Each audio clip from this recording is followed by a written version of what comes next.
فيل دور انا مش غريبه على التظاهره هذه، على خاطر انا كنت من الناس المستدعيين في التظاهره الاولانيه عام 2016.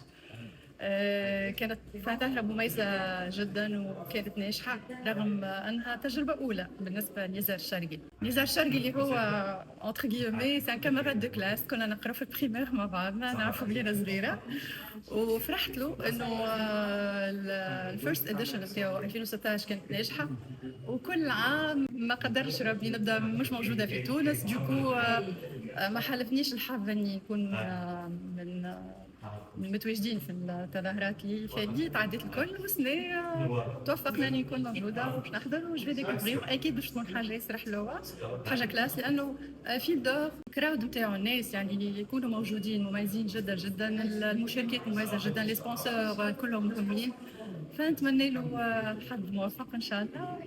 هذا باش نشوفوا نكتشفوا، اكيد باش تكون حاجه حلوه.